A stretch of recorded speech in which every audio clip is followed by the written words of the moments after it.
మిత్రులందరికీ నమస్కారం. ఈరోజు ఈ ప్రెస్ మీట్ పెట్టడానికి ముఖ్య కారణం, నిన్న కాపు నాయకుడు అని చెప్పుకునే ముద్రగడ పద్మనాభం గారు వైసీపీ నాయకులతో కలిసి మాగంటి కళ్యాణ మండపంలో కాపు ఆత్మీయ సభని పెట్టి ఆయన పేలిన అవాక్కులు చవాక్కులు అన్నీ ఇన్ని కాదు, అసలు నిన్ను మేము కాపు నాయకుడిగా గుర్తించట్లేదు, నీకు ఆ విలువ లేదు, నువ్వు ఎప్పుడైతే వైసీపీలో జాయిన్ అయ్యావో ఆ రోజున నీకు ఆ విలువ పోయింది, నిన్ను నమ్మి మేము రోడ్లెక్కి తునొచ్చి నిన్ను నానా ఇబ్బందులు పడి నీకోసం నువ్వు జాతికి ఏదో ఉద్ధరిద్దామని నిన్ను నమ్మడం మా యువత చేసిన తప్పు.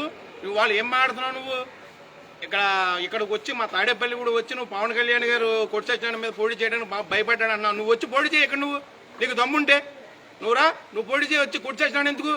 నువ్వు అవాకులు చవాకులు పేలకు చాలా మర్యాదగా మాట్లాడాలని మేము చాలా సహనంతో ఉన్నాం. వాళ్ళ జాతిని వాళ్ళ కాళ్ళ దగ్గర తాకట్టు పెట్టి మీడియా మేనేజర్గా వ్యవహరిస్తున్నాడు పవన్ కళ్యాణ్ గారిని మాట్లాడావు. నువ్వు జగన్మోహన్ రెడ్డి బ్రోకర్వా? నువ్వు జగన్మోహన్ రెడ్డి బ్రోకర్వా? నీ పత్రికా సమావేశం ముఖంగా అడుగుతున్నాను. నువ్వు మీడియా మేనేజర్గా వ్యవహరించాడు, మార్కెటింగ్ మేనేజర్గా వ్యవహరించాడని మా నాయకుడు పవన్ కళ్యాణ్ గారు నన్ను నువ్వు బ్రోకరు, నువ్వు రాజ్యసభ సీటు నీకు ఇస్తానని చెప్తే రాష్ట్రం అంతా తిరిగి కాపులు ఓట్లు నేను బ్రోకరేజ్ చేస్తానని చెప్పి నువ్వు బ్రోకరేజ్ తీసుకుని ఇవాళ కాపుల ఓట్ల గురించి మాట్లాడుతున్నావు. నీకు అర్హత లేదు. నువ్వు కరెంటు బిల్లు కట్టకుండా ఆనాడు గంటతో కాల్చుకుంటాను, మా కాపులు ఎవరు నా దగ్గరికి రావద్దు, నేను ఎవరికే పని చేయను, నేను కాపుల వల్ల రాజకీయాల్లోకి రాలేదు, ఎన్నో నువ్వు చేసింది 1 నుంచి లెక్క పెడితే 10 వరకు అసలు 100 వరకు కూడా ఓ సినిమా తీయించిన వ్యవహారం అంతా ఏం మాట్లాడుతుంది? ఇక్కడికి వచ్చేసి నా మాటలు వినేస్తారు, వాళ్ళు తప్పట్లు కొట్టేస్తారు, ఎదురుగా కూర్చుని. అందులో కాపులు ఎంతమంది ఉన్నారు? నువ్వు పెట్టిన సమావేశంలో కాపులు ఎంతమంది ఉన్నారు? కొట్టిసచ్చినారాయణ గారు మీరు పెట్టిన సమావేశంలో కాపులు ఎంతమంది ఉన్నారు? అది నువ్వు చెప్పలేవు. ఏదో నీకు మైక్ ఇచ్చారు, మంత్రి గారు పక్కన కూర్చున్నాడు, నువ్వు ఏదైనా తప్పట్లు కొడుతున్నాడు, నీ ఇష్టం వచ్చినట్టు. పవన్ కళ్యాణ్ గారు సీట్ ఇవ్వకపోతే మా బుల్లిశెట్టి శ్రీనివాస్ గారు ఏదో చేస్తున్నారు, కాల్ తీసేస్తారు, నీకు చెప్పాడా? నువ్వు ఉన్నావా పక్కన? నువ్వు విన్నావా?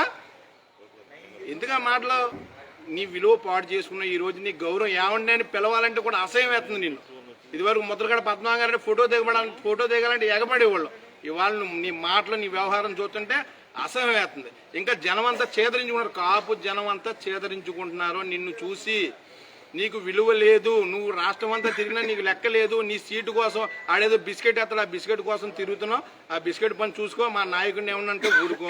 ఇక్కడ బుల్లిశెట్టి సీన్ గారి గురించి మాట్లాడావు, రౌడీజం నీకు తెలిసినట్టు. ఆ పక్కన మంత్రి నీకు చెప్పాడు నువ్వు రౌడీలు, నువ్వు ఇక్కడ ఏదో శాంతి భద్రతలో మీకు తెలియదు. మీ ఈస్ట్ గోదావరిలో మీరు ఏం డెవలప్ చేశారు? జిఎంసీ బాలయోగ్ గారు ఉన్నారు, ఆయన ఎంపీ చేశాడు, అమలాపురాన్ని సస్యశ్యామలం చేశాడు. నువ్వు కాకినాడ ఎంపీ చేసావు, ఏమన్నా చేసావు నువ్వు? పత్తిపాటి కాన్స్టిట్యున్సీకి ఏమన్నా చేసావు నువ్వు?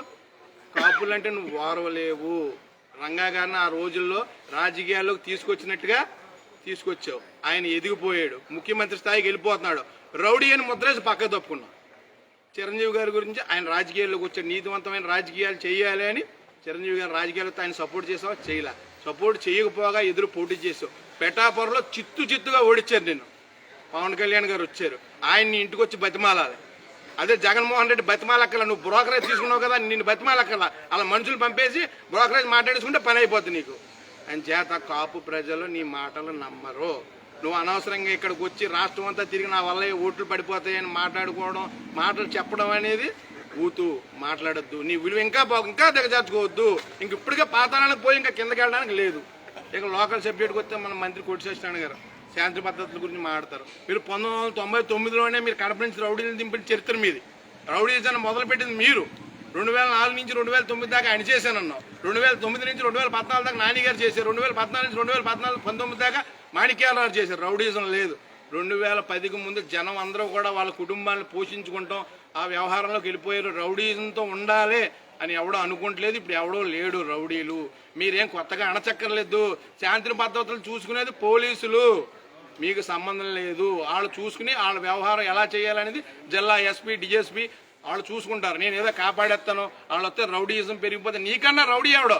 నువ్వు పెద్ద రాజకీయ రౌడీ, నువ్వు పెద్ద వసూలు రాజావు. నువ్వు ఏం వదలవు. నువ్వు ఎక్కడైనా సైడ్ పుడితే వదలవు, స్లాబ్ వస్తే వదలవు, ఇల్లు కడితే వదలవు, లేఅవుట్ ఎత్తే వదలవు, లేఅవుట్ ఎత్తే వదలవు. నీకన్నా రౌడీ, నీకన్నా వసూలు రాజా ఎవడున్నాడు? అంటే నేను అధికారంలో ఉన్నాను, ఎవడన్నా మాడితే నేను కేసులు పెట్టి పోలీస్ స్టేషన్లో వేసేస్తే భయపడతాడు. ఎవడో మాట్లాడి నీ గురించి అనుకుంటే పొరపాటు. నీకు రోజులు చెల్లిపోయిన తాడేపల్లిగూడెం నియోజకవర్గం ప్రజలు ఒక లెక్కకు వచ్చేశారు. ఇక పొరపాటును కూడా నీకు ఓటు వేయాలని అనుకుంటుంది. ఆ భయంతో మీ పిల్లల్ని దింపారు. వాళ్ళకు కూడా అదే ఏదైనా ఉంటే మా నాన్నగారు అభివృద్ధి చేశారు, పలానా చేశారని చెప్పమంటే నువ్వు ఏం చేసావు? 2004 నుంచి 2009 దాకా చేసావు. ఏం చేసావు నువ్వు? 2004 నుంచి 2009 దాకా ఏం చేశారంటే యూనివర్సిటీ తీసుకొచ్చానంట. నువ్వు తీసుకురాలేదు. వట్టి వసంత్ కుమార్ గారు ఆ రోజున వైఎస్ రాజశేఖర రెడ్డి ముఖ్య అనుచరుడు. ఆయన ఉంగుటూరు రెవెన్యూలో పెట్టుకుంటే గేటు మన వెంకటరామన్ గుడిలో పెడితే నేను తెచ్చానంటావు. బ్రిడ్జి వేయించానంటావు. నీ ఇంటికి వేయించుకున్నావు బ్రిడ్జి. అప్పుడు రోడ్డు వేయించావా నువ్వు? హౌసింగ్ బోర్డు వరకు బ్రిడ్జి దగ్గర నుంచి అన్న బొలిశెట్టి శ్రీనివాస్ గారు, పైడికొండ మాణిక్యాల ఎమ్మెల్యేగా ఉండగా బొలిశెట్టి శ్రీనివాస్ గారు చైర్మన్ గా ఉండగా ఆ రోడ్డు అదంతా మాట్లాడి ఆ కోర్టు కేసులు తీయించి దానికి రోడ్డు వేయించారు. నువ్వు చేసింది ఏదన్నా ఉందని చెప్పుకుంటే శూన్యం. నువ్వు అభివృద్ధి చేశాను, పలానా పని చేశానని చెప్పి వెళ్ళి ఓట్లు అడుగు.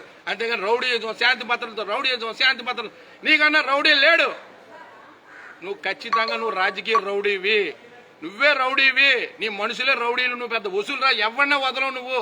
ఇవాళ నేను ఓటుకు 1000 2000 పంచిపెట్టేస్తాను, నాకు ఓట్లు వేస్తానుకుంటే జనం, అది నీ పిచ్చిదనం. నువ్వు డబ్బులు ఇస్తే తీసుకుంటారో, ఓట్లు మాత్రం జనసేనకి వేస్తారో.